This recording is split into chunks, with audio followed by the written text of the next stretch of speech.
Bonjour à toutes et à tous, c'est une vidéo que je tiens très à cœur de vous le faire. Je pense que contrairement à toutes les vidéos sur YouTube que vous trouverez sur le TOEIC, ce sont des personnes qui sont globalement très à l'aise avec l'anglais, alors que moi, pas du tout. Et je peux vous assurer que de mon côté, jusqu'à mes 21 ans, j'ai regardé que des animes en japonais, VSTFR, et j'ai commencé cette année à regarder des séries en anglais. Dans cette vidéo, je vais vous donner 10 conseils comment je suis passé de B1, presque A2 au TOEFL, à B2 au TOEIC, en seulement 3 mois, de septembre 2023 à décembre 2023. Le premier conseil que je vous donne est sans nul doute Global Exam. C'est le seul site payant de la liste, donc pas de souci à s'en faire pour le reste. Il y a certes un essai gratuit, mais c'est 59,90 € le mois, mais je pense que ça vaut le coup d'y investir. J'ai eu de la chance de mon côté d'avoir l'école qui nous a payé pour le site, donc j'ai eu totalement gratuit. Donc si jamais votre école vous y donne accès, foncez directement parce que c'est vraiment très utile. Je le trouve très intéressant parce que non seulement on a accès à des tests blancs vous mettant en situation réelle pour les tests de TOEIC, mais aussi des exercices sur les différentes parties du listening et du reading. Moi de mon côté, je vous recommande surtout Global Exam pour son côté reading, précisément les parties 5 et 6 pour la partie grammaire et vocabulaire. C'est surtout ces deux parties qui m'ont permis de m'améliorer énormément et de gagner des points très facilement lors de mes examens. Attention, je ne veux pas seulement les faire et passer à la suite. Quand vous faites des fautes, prenez le temps de regarder des corrections et de les comprendre. Et du coup, plus vous ferez de fautes, plus vous regarderez les corrections pour les comprendre, et plus vous vous améliorerez. Vous avez également à votre disposition des fiches sur la grammaire, les expressions et le vocabulaire qui sont super bien détaillés, et vous avez également le droit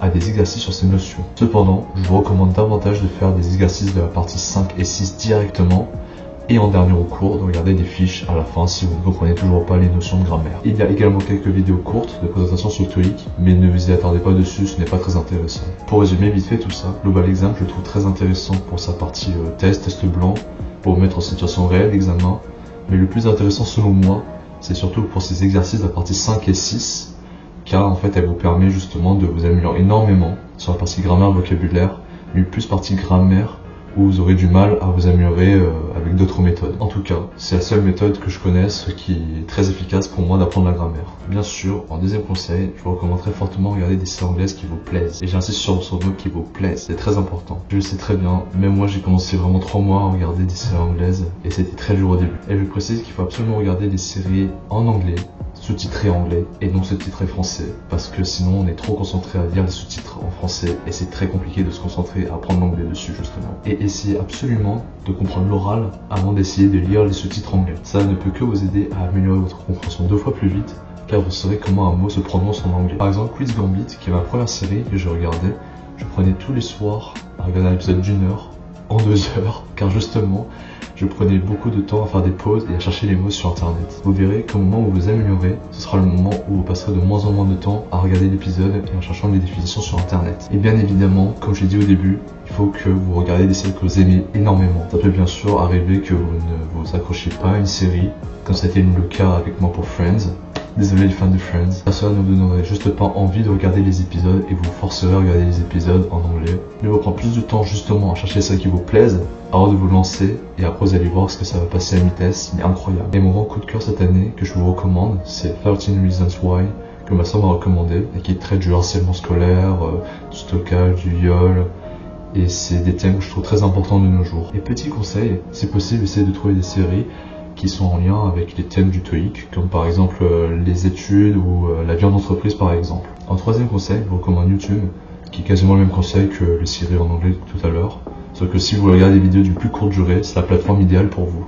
J'ai personnellement moins réussi à m'y accrocher, car à chaque fois que j'essayais de regarder des vidéos en anglais et que je me reconnectais à YouTube, de mes recommandations, il y avait quasiment que des vidéos en français, et c'est ce qui m'a un peu freiné dans mon apprentissage dessus. Bon, certes, il y avait 10% de vidéos en anglais, et parfois elles n'étaient pas intéressantes. Personnellement, moins réussi à m'accrocher, car au début, je regardais des vidéos en anglais, mais en ouvrant à chaque fois YouTube, dans les recommandations, j'avais quasiment 90% des vidéos français, ce qui était très dur pour moi de regarder des vidéos en anglais, ou à moins de sélectionner de bonnes vidéos qui m'intéressent. C'est sur un conseil d'un ami bilingue, mais lui, bien sûr, sa page de recommandation est entièrement en anglais presque, donc il n'avait aucun mal à trouver des vidéos en anglais et justement à les regarder. C'est pour ça que j'ai préféré regarder des séries en anglais, car je savais quoi regarder et j'aimais telle ou telle série au lieu de m'embêter à chercher des vidéos sur YouTube, ce qui était assez chronophage pour moi. Et une fois de plus, ça dépend de tout le monde et ça peut très bien marcher pour vous. En quatrième conseil, si vous avez des longs trajets en bus, métro, tram ou autre, je recommande très fortement les flashcards à réaliser pendant vos trajets. Pour ma part, j'utilise des flashcards qu'on trouve très facilement dans les magasins Muji, Ou sinon, vous pouvez trouver sur internet ou sur Amazon à un prix de moins d'1 euro. Si je regarde des séries, je connais pas des mots de vocabulaire ou des expressions, je vais noter sur ma flashcard où je vais noter d'un côté tous les mots en anglais et de l'autre leur définition en français. Ce qui me permettait de bien réviser dans les transports. Comme ça, je regarde d'un côté les mots en anglais et j'essaie de deviner en français. Et comme ça, je peux vérifier mes réponses au dos pour savoir que j'ai bien retenu ce mot de vocabulaire. Si vous voulez avoir vos flashcards gratuitement en numérique et non en physique, vous pouvez télécharger des applications gratuites qui sont sur l'App Store ou l'Android Store.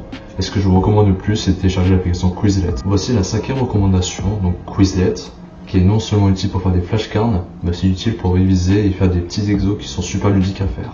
Et ce qui est super pratique avec les flashcards, c'est quand vous mettez le mot en anglais, cela va traduire directement le mot en français sans que vous ayez à le rechercher sur internet pour ensuite le réécrire dans votre flashcard. Et il n'y a pas que ça. Ce qui est bien avec Quizlet, c'est que vous pouvez rechercher des listes de flashcards déjà toutes faites et vous pouvez les tester dessus avec des mini-jeux. Je précise que certains mini-jeux pour des sets de flashcards sont uniquement gratuits pour les 5 premiers essais, mais c'est amplement suffisant d'après moi. Sinon, les flashcards sont et resteront accessibles gratuitement. Donc si jamais vous avez la flemme de faire des flashcards, vous pouvez rechercher des sets de flashcards que des personnes ont déjà créés sur Quizlet. Je vous recommande mon prof d'anglais que j'ai lu cette année et qui a créé plusieurs sets de flashcards très utiles pour le TOEIC que vous pouvez y accéder via le code Jean-Baptiste Ferriand. Et si vous pouvez les soutenir, ce serait juste génial. Le 6e conseil, et semblable aux 2 précédents, c'est d'avoir un petit cahier pour uniquement noter les points de grammaire. J'ai commis l'erreur de mélanger mots de vocabulaire avec des points de grammaire un peu partout, donc c'est un peu le bordel. C'est pour ça que je vous recommande très fortement d'avoir un petit carnet pour les points de grammaire et non mélanger avec des vocabulaires où vous pouvez mettre pour les flashcards d'un autre côté. Comme ça, vous séparez bien vocabulaire et grammaire. Attention, essayez de faire des notes succinctes et très épurées afin de faciliter la relecture et l'apprentissage des notions de grammaire. Par exemple, une notion que j'ai notée et que je suis sûr à 1000% qu'il y aura au TOEIC, c'est le if plus past simple plus would. Pour illustrer ça, je peux prendre une phrase que j'ai eue sur Global Exam. If I had enough money, I would buy a big house. Et du coup, l'inverse est totalement possible aussi. I would buy a big house if I had enough money. Second petit tip, je vous conseille également d'apprendre le if plus present plus will, qui tombera sûrement aussi à l'examen. Par exemple, if I study more, I will have a best grade. Ou il y a une autre notion, le if plus past perfect plus would have plus le participe passé.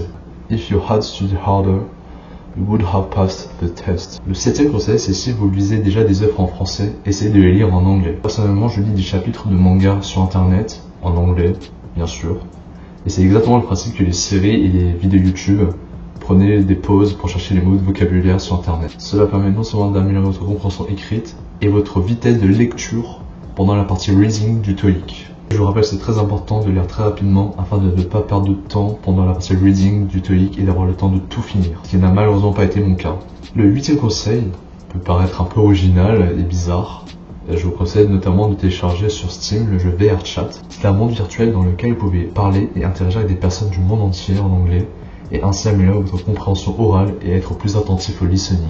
Ne vous inquiétez pas, j'ai remarqué qu'il n'y avait pas que des personnes bilingues ou natifs, il y a des personnes comme nous qui sont dans ce jeu-là pour essayer d'apprendre l'anglais. Il ne faut absolument pas hésiter à demander à la personne de répéter en anglais ou de le reformuler si vous ne comprenez pas. Et pas de souci, c'est normal si vous avez du mal à vous lancer au début dans une discussion, mais une fois que vous aurez fait le premier pas, vous allez voir que la discussion va se faire doucement et tranquillement et tout va bien se passer. Et n'hésitez surtout pas à l'ajouter en ami si jamais vous entendez bien avec cette personne, afin que peut-être pendant une prochaine session vous puissiez le rencontrer et reparler avec lui afin d'améliorer énormément votre anglais. C'est également sur le conseil de mon ami bilingue. Le seul point négatif que je peux noter, c'est que parfois ça peut prendre du temps à trouver la bonne personne avec qui parler anglais et ça peut devenir très vite chronophage. Le 9e conseil, peut paraître très évident, c'est la régularité. En seulement 3 mois, de septembre jusqu'au 9 décembre, le jour de mon TOEIC, quasiment tous les jours, je prenais au moins 1 heure à toute une journée en week-end pour réviser mon anglais. Évidemment qu'il y aura des jours où on n'aura pas le temps du tout de réviser l'anglais, mais le plus important en fait, c'est de reprendre l'anglais le plus rapidement possible et de bien réviser et bien apprendre. Si on me demande de toutes les matières que j'ai lues cette année, quelle matière j'ai le plus taffé dessus? Je répondrai évidemment l'anglais. Car bien sûr, je suis obligé d'avoir le niveau B2+, afin de valider mon diplôme d'ingénieur. Mais vous allez voir que ça vaudrait bien le coup de vivre tous les jours en mode anglais. Le deuxième conseil, c'est quelques petits tips, quelques petites astuces que je vais vous donner pour votre examen du TOEIC. Premier petit tips, si vous recherchez un mot pour sa traduction, évitez à tout prix Google Traduction et privilégiez plutôt Word Reference. Word Reference est un outil absolument incroyable et vous pouvez retrouver plusieurs définitions pour un même mot ainsi que des exemples à chaque fois. Ensuite, lors du TOEIC, pour la partie listening, les parties 3 et 4, spécifiquement, à essayer de lire les questions à l'avance et même survoler les réponses afin d'être plus préparé à répondre rapidement aux questions. Ça va vous permettre de savoir quoi rechercher pendant votre écoute. De plus, gérer votre temps lors de la partie reading, ce que je n'ai absolument pas respecté. J'ai toujours eu le temps de finir les tests blancs à l'avance, soit sur Global Exam ou en cours de 10 à 15 minutes d'avance. Mais là, lors du TOEIC, j'ai pas eu le temps de finir en avance, car j'ai très mal géré mon temps, j'étais très focus et je réalisais plein de fois les mêmes textes et je perdais trop de temps. J'ai toujours fini la partie reading en avance de 10 à 15 minutes lors des tests blancs ou à l'école, mais cette fois-ci, j'ai pas eu le temps et j'ai même pas fini les 10 dernières questions de la partie reading. Donc j'ai dû répondre au hasard à la fin. Donc ce que j'ai noté, privilégier 10 minutes pour la partie 5, 15 minutes pour la partie 6 et 25 minutes pour les parties 7 et 8. Ça reste bien sûr une approximation, tout dépend de votre aisance dans chaque partie et comment vous gérez. Oui, la légende de commencer par les parties 7 et 8 et de terminer par les parties 5 et 6. C'est à cause de ce conseil que j'ai à peine fini la partie 7 et la moitié de la partie 8 qu'on m'annonce qu'il ne reste plus que 25 minutes à la fin. J'ai donc rushé les parties 5 et 6 où j'étais très à l'aise, en seulement 15 minutes même pas, pour ensuite me concentrer sur la partie 8 que je n'ai pas eu le temps de finir. Voilà, j'espère que cette vidéo vous aura plu et qu'elle pourra vous aider ne serait qu'un tout petit peu. Je tenais tellement à cœur de vous faire cette vidéo depuis un moment, car cela a été très longtemps une source de déprime et de honte pour moi. Au contraire, je n'étais pas super nul en anglais, mais je faisais pas d'efforts, j'apprenais justement ce qu'il y avait à apprendre en cours.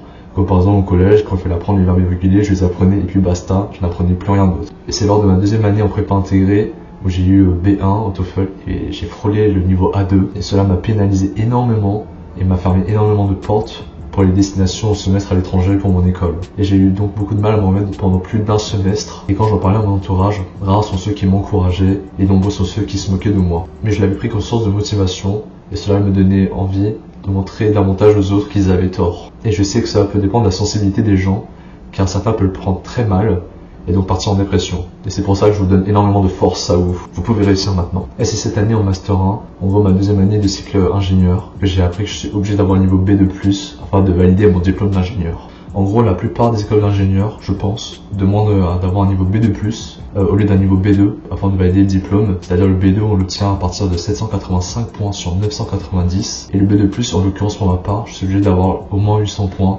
sur 990 afin de le valider. Ce qui me mettait une pression de dingue, alors que je savais que je réussissais très bien les autres matières, alors que ne pas avoir mon diplôme à cause d'un anglais, c'est vraiment très dommage. Ce qui était l'occasion aussi pour moi de prendre ma revanche sur les années passées, et ce qui est chose faite maintenant. Je ne me suis jamais senti aussi heureux et soulagé une fois que je l'ai obtenu. Et j'y croyais pas au début. Surtout qu'il me manquait 10 questions à la fin, que j'ai répondu au pif. Ce qui est drôle, c'est que j'ai même eu les félicitations de ETS Global sur mon LinkedIn pour le petit fun fact, et je trouve ça très drôle. Je souhaite, mais du fond du cœur, que ceux qui sont comme moi peuvent le réussir cette année, leur TOEIC, grâce à mes conseils. Goodbye, my best friend.